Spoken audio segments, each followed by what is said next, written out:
Hi, this is Daniel. So I'm in South Carolina. Andrew Yang today is at the College of Charleston College, and he's meeting with the dean here. So I'm just going to go to the fish fry and talk to him there. But this is the first opportunity I got to be here in South Carolina. So I missed, I think he had a town hall yesterday. So I'm sure you'll be able to check that out on the web, on the internets. But he will be here later, and I will get some information, some footage in, and we'll talk to you later. Hey Andrew, how's South Carolina treating you? Great, it's been great. Gang is strong here in South Carolina. You know, it was an early voting state. We're gonna go up and up. Yeah. In the whole thing.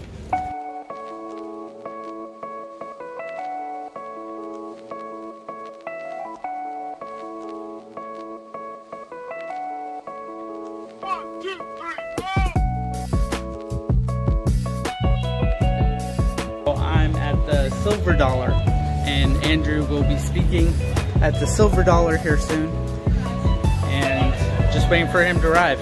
So I'll show you inside, but it's loud inside. So here we go.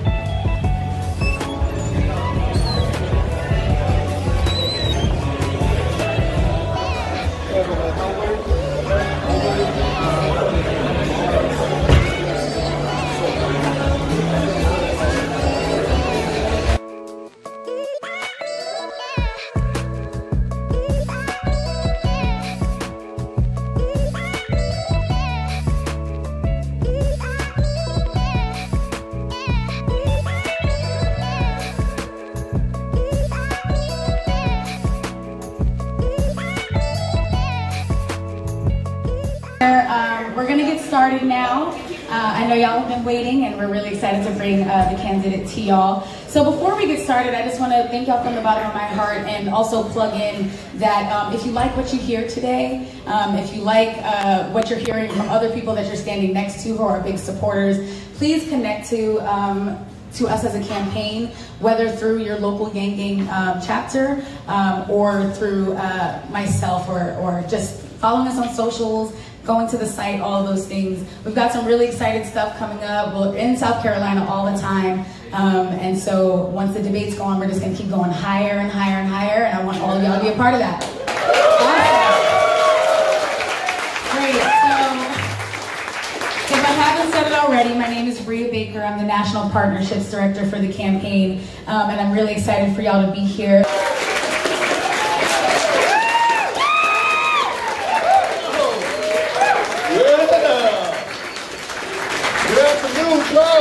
Everybody who came from near, from far, everywhere. We are here to celebrate our next president of the United States, Mr. Andrew Yang. Can you give it up? So, we're going to let him talk for a little bit so you can hear a little bit of his policy, answer some questions, and that stuff like that. But we definitely want to have a few beers right here, right? Yeah. All right. So, again, give it up for Mr. Andrew Yang. Hello, Charleston!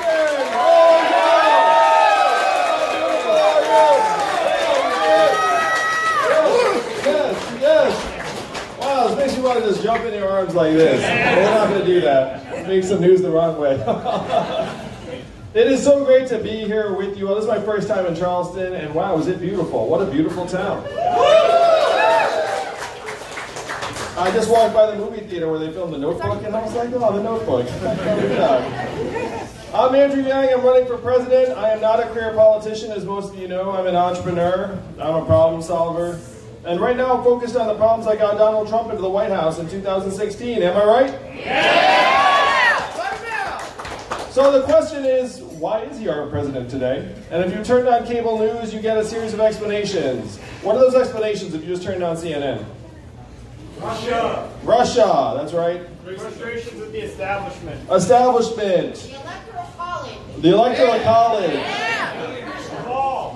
Hillary Clinton. Job pay. The FBI. Job pay. Job pay. Yeah, there's a whole series of reasons that are out there, but when I dug into the numbers, because I'm a numbers guy, hence the math hat. That we'd automated away 4 million manufacturing jobs in Michigan, Ohio, Pennsylvania, Wisconsin, Missouri, Iowa, all the swing states that Donald Trump needed to win and did win. It's happening right here in South Carolina too. It's one reason why I'm so fortunate to have the support of people like Jermaine, because Jermaine walked into a factory and saw the giant robot arm and was like, wait a minute. Like that's happening right here. It's happening in South Carolina, it's happening in Ohio, it's happening in Michigan. This is the greatest economic transformation in the history of the country. It's what experts are calling the fourth industrial revolution. When's the last time you heard a politician say the words fourth industrial revolution? Never. Until just now. And I am barely a politician. So we're in the midst of this epic economic transformation, and it brought us Donald Trump. How many of you have noticed stores closing around where you live, here in South Carolina or elsewhere? Why are those stores closing? Amazon. That's a one-word answer, Amazon. Amazon's like this giant vacuum sucking up $20 billion in business out of your communities and neighborhoods. It's closing 30% of American stores and malls. What's the most common job in the United States? Working in retail, working as a retail cashier. The average retail worker is a 39-year-old woman making between $10 and $11 an hour. So 30% of those... Did you just say 9? No, you might be right. Maybe it's 9 to 10. South Carolina. South Carolina, it's a bit lower. South Carolina, they make about $8 an hour. All right, so let's say $8 to $10 an hour, $8 to $9 an hour. So what happens when those malls and stores close? We know that most Americans don't have a ton of savings built up, whereas over half of Americans can't afford an unexpected $500 bill. So this is Amazon sucking vitality out of your neighborhoods. How much did Amazon pay in taxes last year? 0! That's right. How the heck did Amazon pay less in taxes than everyone in this bar? That's crazy, right? And that's not unusual for them. Their lifetime tax rate's only 3%. Now, it is their job to pay as little taxes as possible, but it's our job to make sure they pay more than 0. Am I right, Charleston? Yeah! So, this is the wave we're in the midst of, and it's not just Amazon and retail. When you all call a customer service line for a big company and you get that bot attendant, you probably do the same thing I do, which is you pound 000, human, so you get that human on the line, right? Then the human answers are like, oh, phew, I got a human, and then you start doing business. But in 2 or 3 years, the bot is going to sound like this. Hey, Andrew, how's it going? What can I do for you? And then be a little bit less sexy. They'll program it right. And then you'll do your business, and you'll be like, oh, that was really positive. Because the AI is about to take off and leaps and bounds. Now, there's this science fiction stuff around artificial general intelligence. That's a long way off. No one actually even knows when or if that's going to be possible. But you do not need general intelligence to replace a call center worker in the US. All you need is a really good decision tree and a lot of recorded voice prompts. They can even detect a change in your tone of voice. So when you start sounding irritated, they start going down a different path. Oh, it's true. Now, what's that going to mean for the 2.5 million Americans who work in call centers right now? How long is it going to be before we start seeing that 2.5 million workers go down and down? 3 to 5 years. 3 to 5 years, maybe even sooner. I was just at a conference of 70 CEOs in New York City, and I asked them, how many of you are looking at using artificial intelligence to replace your back office workers? Guess how many hands went up out of 70? All 70, that's right. All of them were like, heck yes, I'm doing that. And the truth is that if they didn't do that, they could be fired. If you go to a CEO and say, hey, I can replace 500 of your workers with artificial intelligence and it'll save you millions of dollars, they have to do that. If they don't do that and they're accountable for quarterly profitability reports, you can actually fire them for that. So all 70 hands went up. Now, I talk about trucking a lot. Being a truck driver is the most common job in 29 states, including this one. How many of you all know a truck driver? Now, how many of you are truck drivers? Some of you. So there are 3.5 million truckers in the US, average age 49, 94% men. It's mostly men. I've been to truck stops, it's mostly dudes.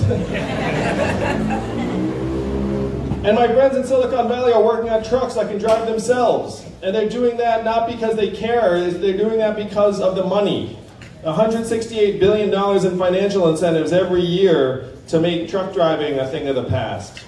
Now, that's not just labor savings, so it's a lot of labor savings. It's also fuel efficiency, because robot trucks can convoy up and lower wind resistance. And it's utilization of equipment, because a human truck driver has to stop after 14 hours, whereas the robot truck can keep on going. So this is why my friends are working on it so hard. They say they're up to 98% in terms of solving the problem. Now, 2% is a pretty big gap because you can't have semi-trucks smashing into things at 2%. And semi-trucks, or the self-driving trucks, struggle with something called snow. Because what they do is they try to detect road markings, and if it's snowy, then they can't figure it out. So they're struggling, but here's how they can get past that last 2%. Now, you all remember the first time you actually saw a TV show or video on your phone? You guys remember that? How many years ago was that? 10 years ago, really? Yeah, me, geez. Like, because it used to be kind of cruddy, and then all of a sudden it became good when you got like 3G and 4G. And then you said, oh, now I can just watch like TV on my phone, and that's something we do now. The next step is going to be to 5G.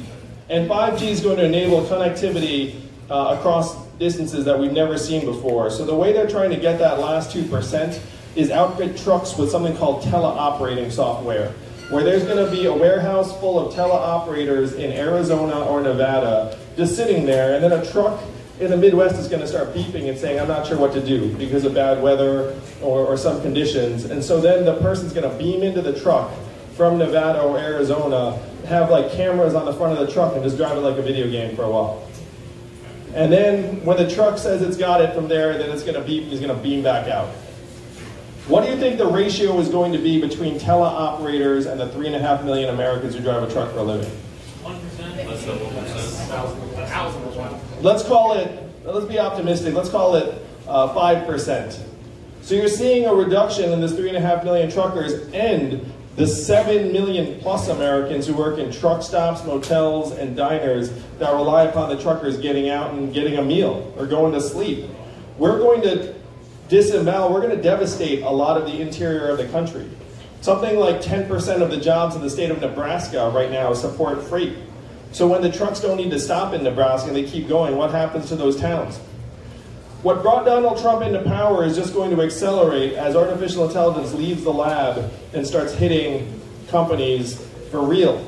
So this is the set of issues that made me stop what I was doing. I was the founder, well, I'm still the founder. I guess you can never not be the founder.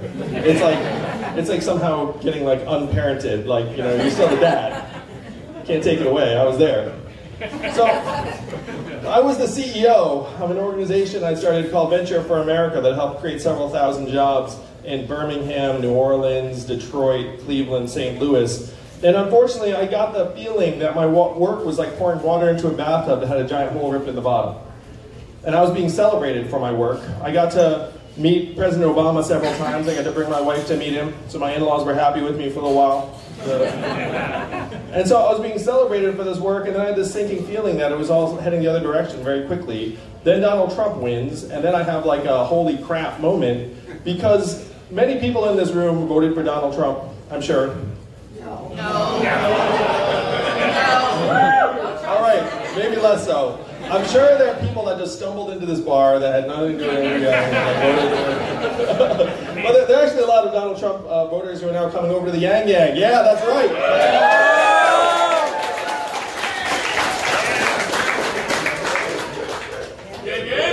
So that's true. It's now pronounced Yang Gang.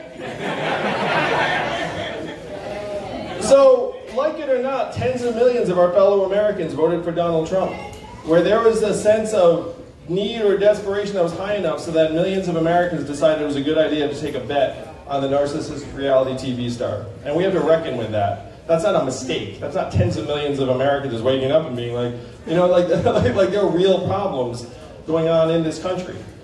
And so I took this as a giant stop sign where I said, okay, if this is where we are as a country, I need to examine what I'm doing. And so I went to Washington, D.C. with the facts and figures saying, look, we're in the midst of this incredible economic transformation. It already brought us Donald Trump. What are we going to do? What's the plan? And what do you think the good folks in Washington, D.C. said to me when I asked them what the plan is? Number one was, we cannot talk about that. Number two was, we should study that. And number three, the most common and popular, was, we must educate and retrain Americans for the jobs of the future. And that sounds halfway responsible. Who could be against that? But then I said, guys, I looked at the math. I took a look at the studies on how effective government-funded retraining programs were for the manufacturing workers who lost their jobs in the Midwest and the South. You all want to guess how effective, or more appropriately, ineffective those programs were? Give me a percentage as how effective they were. 2%. He's saying 2, 0 to 15%. We are shit terrible at retraining. And so then when I just made that term up, I'm not even sure shit terrible is a term. So I said this to the folks in DC, and then you know what they said to me? They said, I guess we'll get better at it. And I had this, again, this sinking feeling where I was like, holy cow, are we really this far gone? And then someone in DC, this very senior experienced official, said something to me that brought me here to you all on this beautiful Sunday afternoon. He said, Andrew, no one in this town is going to do anything about these problems, because this is not a town of leaders, this is a town of followers. No. And the only, oh, he said this, I had someone with me so he can freaking quote it verbatim. You'd think I was making this up, but he said it. He said, the only way we in Washington, D.C. will do anything about this is if you were to create a wave in other parts of the country and bring that wave crashing down on our heads. And I heard this and I said, challenge accepted, and that's why I'm here with you all. And we are creating that wave right now, Yang Yang. It's a beautiful thing, it's a beautiful feeling. I wonder if they're feeling it in Washington, D.C. I wonder if they're sensing, like, disturbances, being like, holy cow, I think a wave's coming. I think a wave's coming that's gonna wake us all up. So if you're here today, you heard something like this. There's an Asian man running for president who wants to give everyone $1,000 a month. And all those three things are true. And the first time you heard it, you thought, wow, this sounds like a gimmick. This sounds literally fantastic. But then you dig into our history, and this dividend has been with us since our founding. Thomas Paine was for it at the beginning of the country, called it the citizen's dividend. Martin Luther King, whose birthday we celebrate every year, championed this in 1967 in his book, Chaos or Community, and it is what he was fighting for every day before he was assassinated in 1968. Around the same time, Milton Friedman and 1,000 economists signed a study saying this would be tremendous for America. And it was so mainstream that it passed the U.S. House of Representatives twice. In 1971, under Richard Nixon, it was called the Family Assistance Plan, and it would have guaranteed a family of 4 an income of $30,000 in this country. It came this close to being law. The reason it didn't pass the Senate was that Democrats in the Senate wanted a higher income threshold. And I talked to someone who worked in Democratic politics at that time, and he was very sad. He said that was the biggest mistake we ever made. We should have just taken that deal, and it would have changed history. Then 11 years later, one state passed a dividend where now everyone in that state gets between $1,000 and $2,000 a year, no questions asked. And what state is that? Alaska. And how do they fund it? Oil. And what is the oil of the 21st century? Technology. Technology, that's right, Charleston. What they're doing in Alaska with oil money, we can do with technology money. They call it the oil check in Alaska, and they love it. We're going to call this the tech check, and all of America is going to love it.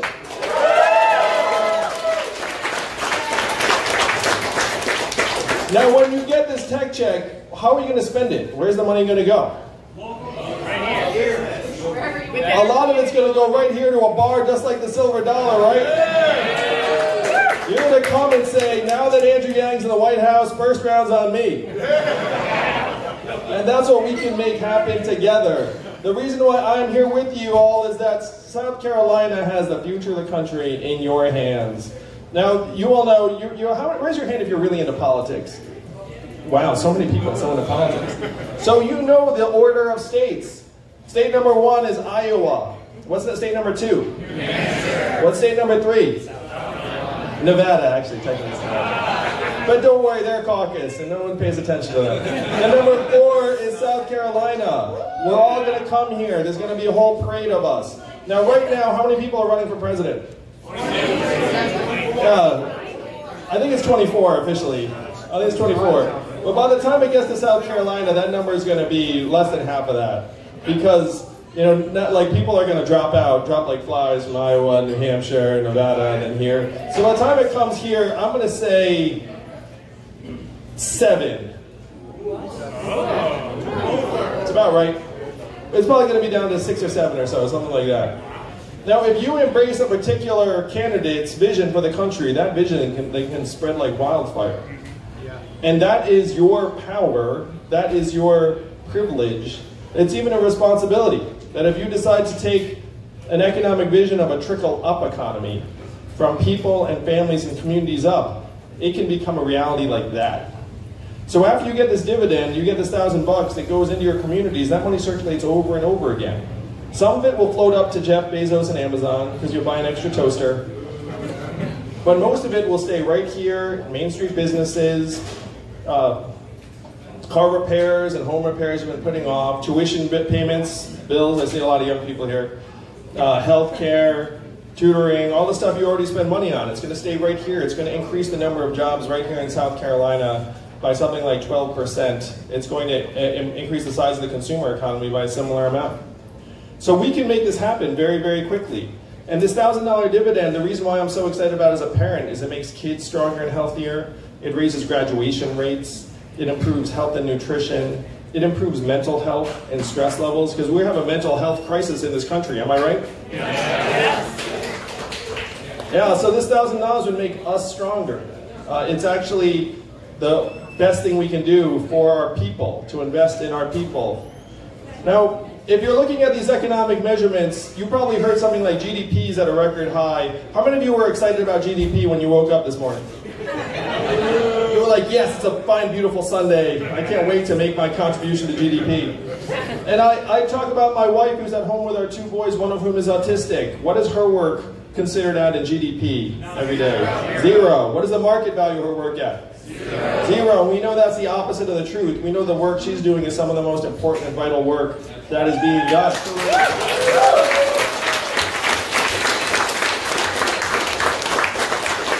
And the Democratic Party likes to talk about empowering women. We know that there are thousands of women here in South Carolina and millions around the country that are in exploitative or abusive jobs or relationships that would be improved by giving them and everyone else $1,000 a month. We can talk about empowering women, or we can do something about it, and I say we do something about it.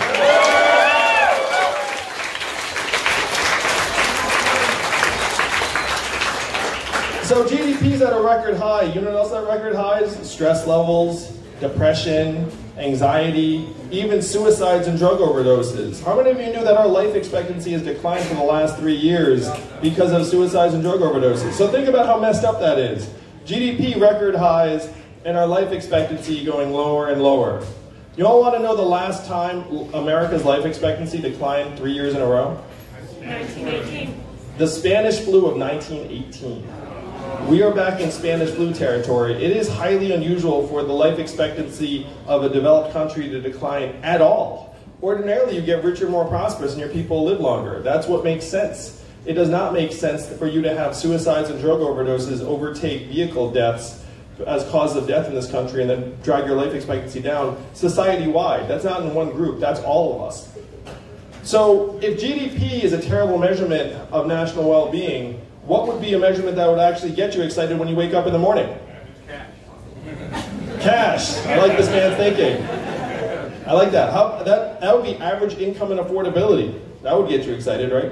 Yeah. Childhood success rates and education rates. That would get you excited. That would get me excited. Healthcare.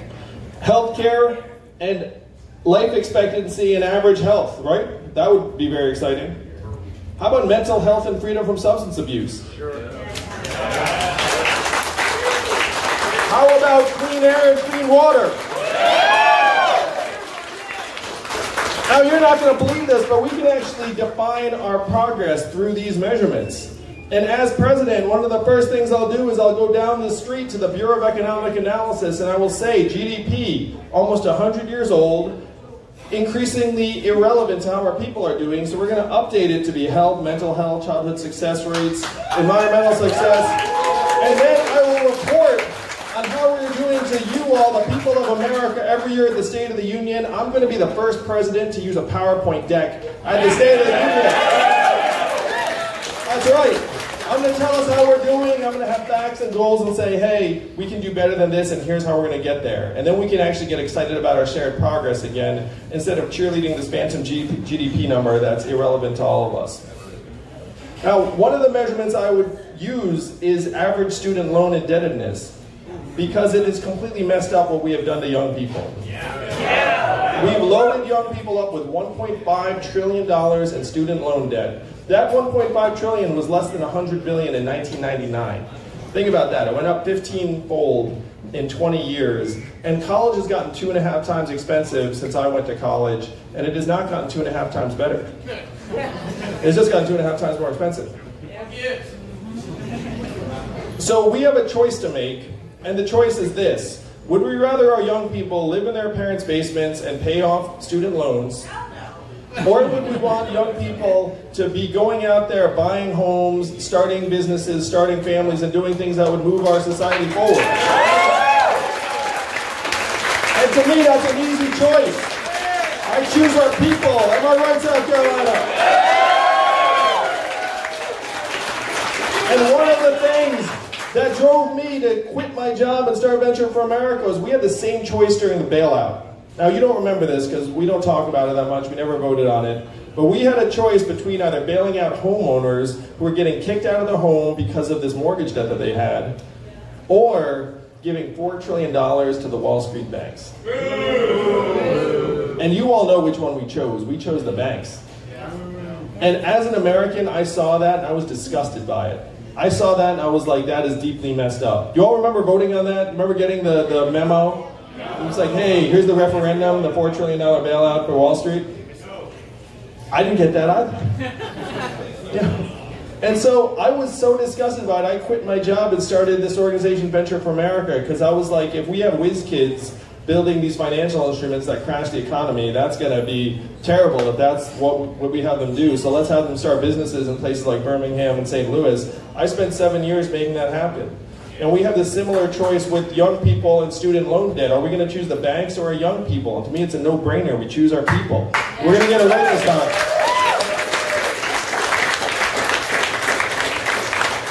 Now, how many of you are passionate about climate change? Yeah. You know, it's funny to ask about that. It's like you're not actually passionate about climate change. You're like, yeah, change climate. You know what I mean? You're passionate about addressing climate change. Because climate change is this existential threat. Right next to my math hat on my bookshelf at home is a science hat. But you don't need to be a scientist to know that the 4 last years have been the 4 warmest years in recorded history. And climate change is now accelerating. We have these dual crises that are unfortunately unfolding simultaneously. And we're addressing exactly 0 of them. You know, one is the fact that our economy is being transformed in these fundamental ways, and the second is climate change. Now, I would rejoin the Paris Accords. I would implement a carbon fee and dividend, because you have to have these companies internalize the cost of their own pollution. And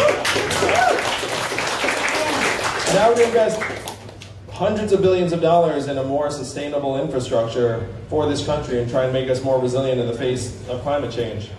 But the tough truth is that the United States of America is only 15% of global emissions. So even if we go very aggressively towards renewables, there is no guarantee that we're going to slow this more than incrementally. That we have to come to grips with the fact that this is happening. I used to think we were shafting our grandkids. Now I know we're shafting ourselves and our kids. But I believe I have a secret as to how we can get better and faster at addressing climate change. And that secret is this. If you go to our fellow Americans, 78% of citizens are living paycheck to paycheck. 57% can't afford an unexpected $500 bill. So if you go to them and say, we need to address climate change, a number of them will say, I can't pay my bills. I don't even know how I'm going to get my kid, like the medicine or the food or the books they need. The penguins are lower in my priority list. The penguins are behind me and my kids. And that's a tough thing to hear, but that's where a lot of our fellow Americans are, unfortunately. Where if you have this sense that America's getting less optimistic and less rational, by the numbers, that is what is happening to us. Because if you're living paycheck to paycheck and you have your head down, you have what's called a mindset of scarcity. And a mindset of scarcity has been demonstrated to lower your functional IQ by 13 points, or 1 standard deviation. So if you feel like America's getting less rational, that's exactly what you'd expect if you introduce pervasive financial insecurity into the population. And this makes it much harder for us to address climate change in a meaningful way. So after I'm president, thank you, South Carolina. After I'm president, I pass the freedom dividend. I really want you to play this out with me. It's going to be so much fun. Okay, so I surprised in Iowa. New Hampshire, I'm going to do so well because the third party of New Hampshire is libertarians. And libertarians love them the freedom dividend. Milton Friedman is like their patron saint. And New Hampshire is an open primary. So you know the Republicans and libertarians and independents are all going to come out for Yang.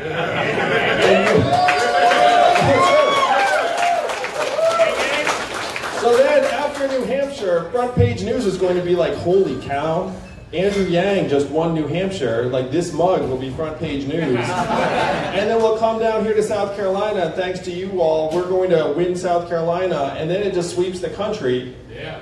And people are going to realize that the best person to take on Donald Trump is the candidate who's already drawing in libertarians, independents, Trump voters, conservatives, as well as Democrats and progressives. I got a much higher ceiling than any of the other candidates. So I get into the White House in 2021. We're all very happy. And the Democrats and progressives are still celebrating because we beat Donald Trump, and they will be thrilled to work with a new Democratic president. Yeah. But then Republicans and conservatives are going to look up and say, wait a minute, this dividend actually helps my constituents in rural areas and the red states and places that have been devastated by automation. Am I really going to stand in the way of my people and this dividend? Especially because the one state with a dividend is Alaska, which is a deep red state. This is not left, it's not right, it's forward, and that's why we have to protect America.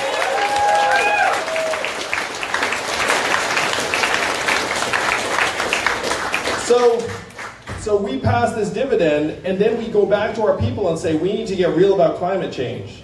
Now, imagine if you're a parent with this kid, with these children that you have had a hard time providing for, and then you're getting this $1,000 a month and then all of a sudden your head comes up, and you can look at your son or daughter in the eye and say, when you turn 18, you will get $1,000 a month from your country. Because your country loves you, your country values you, and we want to make sure that your future is secure. I mean, talk about what a game-changing conversation that would be in every household in the country. And then you go back to those same people and say, we need to get real about climate change. They'll look at their son or daughter and they'll say, yes, yes we do. And that's how we speed up on climate change. We get the economic boot off of people's throats and replace the mindset of scarcity with a mindset of abundance. And that's what we can do together. This is real. We can make the dividend happen like this. We can control our capital flows much, much more powerfully and effectively and quickly than we can control anything else. You get me in the Oval Office, and then we can pass that dividend, and then you can see the mindset in this country transform, and then we can get real about climate change. So this is where we are together. Right now, I am polling at 3% here in South Carolina and 3% nationwide. We raised over $3 million in increments of only $19 each. So my fans are even cheaper than Bernie's. No one even knew that was possible. This is one cheap gang to join. It's a very cheap and wholesome gang. You give $20, you're immediately an above average member of this gang. So we raised... Gang, gang? So we raised over $3 million in increments of only $19. We're at 3%. And our name recognition is lower than anyone else in the field. And so a guy named Nate Silver of 538 looked at these three numbers and he said, these numbers do not match up. And based upon these numbers, we cannot rule out the possibility that as more people find out about Andrew Yang, his campaign grows and grows and grows and he wins the whole thing. Because no one knows our ceiling. Am I right, Yang Yang? And our ceiling includes a lot of people who are what's called, in technical terms, politically disengaged. 25% of Americans are politically disengaged. They don't think politics is relevant for them. But we're getting so many of those people activated and excited because they know that this campaign is relevant to them. And if we get a critical mass of that 25% in this field, we're going to win the whole thing. So this is our path forward, and the path starts with you all here tonight in this bar. If you just send your favorite interview or video or link to your friends on social media tonight, that's how this message is going to spread. That is how we're going to win. Because we know that none of us watches cable news anymore. That we just get our information from our friends and social media feeds, and that's how we disrupt this entire election.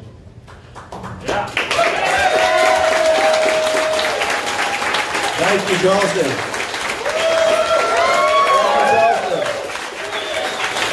So Donald Trump is our president today because he got the problems essentially right. If you remember this, what was he saying in 2016? He was saying, we're going to make America great again. And then what was the Democratic response at that time? America's already great. America's already great. And we lost. Now the problem is Donald Trump has been presenting solutions that are nonsense and garbage. What are his solutions? Build a wall, turn the clock back, magically bring back the jobs, and we have to do the opposite. We have to accelerate as fast as possible. We have to turn the clock forward. And that is what we're going to do together, and I am the candidate for that job because the opposite of Donald Trump is an Asian man who likes math. Am I right, Jonathan? That's right.